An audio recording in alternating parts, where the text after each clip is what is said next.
A, quote, nasty cocktail of factors has some economists worried that we're heading towards a recession over the next year. Stephen Topless, BNZ, last week said he expects a recession late 2022, early 2023. We're going to the Prime Minister, Jacinda Ardern, now. Good morning, Prime Minister. Thank you for being with us. Good morning. Are we going to have a recession? Well, look, actually, when you go through a lot of the commentary from the economists, there's an acknowledgement that everything right now is extremely volatile. There doesn't seem to be that expectation that in the next quarter we'll see results like we've seen in this quarter, and that's for a number of factors. The reopening of the borders, the fact that in this quarter, next quarter, we won't see the same impact of Omicron and those restrictions as we had in the last. And so not necessarily in the next quarter, but of course, it is a tough international environment right now, Ryan. And so that's why we have to do everything we can to support New Zealanders through. OK, so you acknowledge that later this year or early next year, we could have a recession. The fact is the cocktail is potent enough, it's on the cards. Ryan, all I'm saying is that in the near term, what you're seeing is economists not making the same predictions around what we've seen in this quarter for the next. But again, what I'm acknowledging generally is that it is a tough international environment right now. But the underlying fundamentals for New Zealand are strong. You know, our economy has still grown and has seen more activity post-COVID than we did pre. Our economy has grown by over 3%. So we know that actually there is underlying strength in our economy. We've got low unemployment, we've got low debt. We're well positioned to navigate what is a very stormy, turbulent time internationally. But it is very, very volatile right now. That is fair. Those things are true, but it doesn't feel like things are that rosy, does it? Our Kiwi savers are getting attacked, basically. Our house prices are, well, uncertain at best. We are paying more and more for our mortgages, all of that kind of stuff. And so you've said this morning that you're keen to help Kiwis through whatever might be ahead of us. August 14th, the petrol tax cut is going to come off, the 25 cents a litre. Will you extend that? Will you look at extending that? So at the moment, you'll remember in the budget, of course, we did extend it. So that's the extra 2 months that we already extended at budget time. And what also comes in at August is that $350 payment for those on $70,000 or less as their individual income. And so we've also got that additional support that comes in that August period. But so yes, you're right, apply. It is due to come off at that. It doesn't apply to everyone, though, does it? So the people who are getting the advantage of the petrol tax cut now won't get the $350 payment. It does reach a large number of New Zealanders, but you're right, not everyone, because it is targeted to those who are earning $70,000 or less as an individual, not household, as an individual earner. And so, yes, it is due to come out mid-August, around the same time that payment comes in. We have said we'll keep looking at the circumstances, but that's currently the decisions that we're taking at budget time. Can you give voters an indication of what the circumstances would need to be? When you brought in the 25 cents, we were at about $3 a litre. We're now at $3.23 for 91 in Auckland. Brent crude, the price of oil has increased. I was just looking at some of because what we keep an eye on is whether or not that reduction that we put in, that 25 cents a litre, we keep checking that it's being passed through. And at this stage, we have seen an increase in the price of oil, and that's what people are seeing at the pump. And a number of really difficult factors alongside the war, the fact that we aren't seeing out of some countries increases in production to make up for the fact that we have that impact on Russian oil.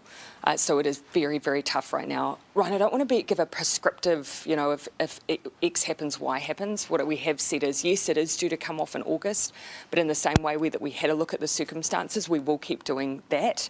But it's too early to say right now. What about increasing it further now? Because if you said when petrol was $3, you said we're worried people won't get to work, we'll give you 25 cents off. Now it's at $3.23. You must be more worried about that. And it's been extremely volatile. We see a lot of movement. We also see a lot of variation at the pump. I was looking again, as I say, at those reports last night. Even within one city, you can see petrol prices that have a range of sometimes over 20 cents a litre. So a difference in one place depending on where you're purchasing your fuel from. So a lot of volatility, a lot of movement. That's why, yes, we've done the 25 cents, but we've also done other things, Ryan. Cut the price of public transport in half. We've also got the family tax credit changes that we made. We also have the incoming payment in August, that extra $350. We're not relying on one tool alone because of the volatility that we're seeing. Okay. We'll have to wait and see on that one. Prime Minister, let's move to the Tauranga by-election. Jan Tinetti, your candidate. So you've just promoted her, and Tauranga has almost turned their backs on her. I think she got about 38% of the vote. That's entirely fair, is it right? Well, she got about 38% of the vote in 2020, down to 25%. What do you put that down to?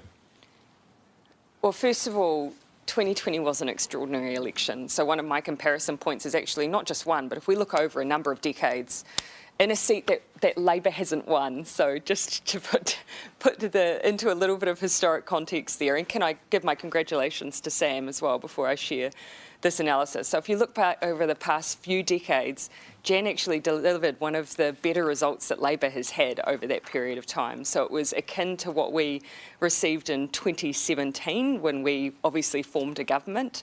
And so actually my thanks to Jan. She did a great job for us, and she does a great job working across that area. She's an ex-school principal locally, and that's why one of the areas that we've continued to promote her in is education, because she does an exceptional job. So what do you put that drop in support down to?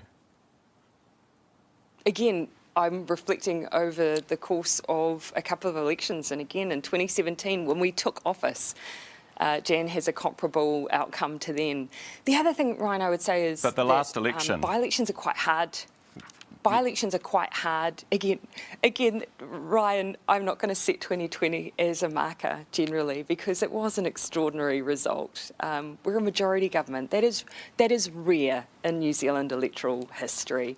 And we know that's rare.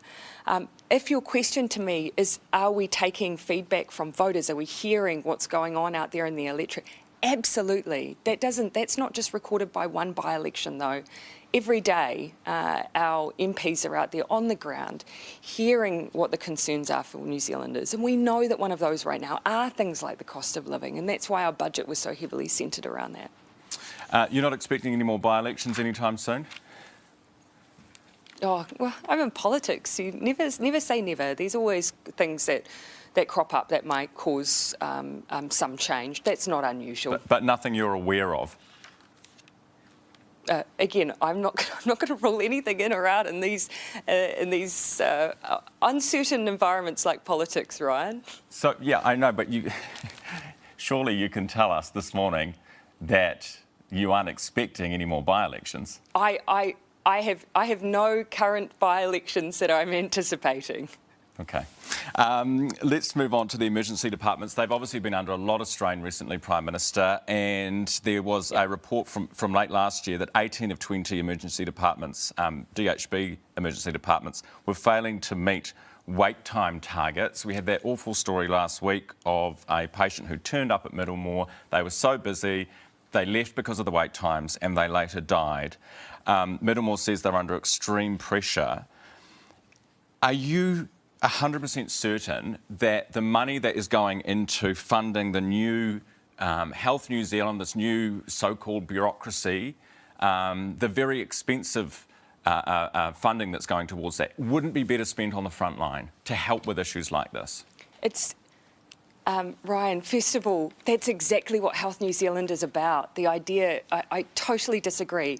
It is not about funding a new bureaucracy. That is not at all what Health NZ is. It's about creating a national health service, which we do not have currently. We have a system where we have 20 different DHBs operating independently, where you do have hospitals working together. That's usually down to local leadership. It is fragmented, and is failing. And so that is why these reforms are in place. But if I could come back to what we're seeing in our system at the moment, you might remember at the beginning of the year, we anticipated that this would be a very hard winter. We have the combined effects of course, continuing to manage COVID-19, but flu in counties has overtaken COVID for respiratory-related hospitalisations. And then we have other respiratory illnesses. So winter is always a tough time, but it is particularly tough because we haven't had flu for 2 years, and now we have it with a vengeance. So there are things we can do. Of course, you've seen that counties have made the decision to try and ease the pressure over the next couple of weekends because they're seeing a lot of people at ED. Sometimes that will be perhaps because they're unable or someone may not be able to afford, because it is often expensive to seek after-hours care through primary care. So our primary care providers, our GPs, doing an exceptional job. We're creating more clinics, and also we have those free options now to see our GPs after hours in counties this weekend just gone and the next weekend. So we'll be taking a close eye on the impact that has. But my ask of everyone, please get your flu jab. And alongside that, remember, masks, they also have the added benefit of helping stop the spread of flu as well. So please keep using them. And if it's non-acute, if you're not severely unwell but you need health advice, please think about also using Healthline. It all makes a difference. Thanks very much for your time this morning. That's the Prime Minister, Jacinda Ardern.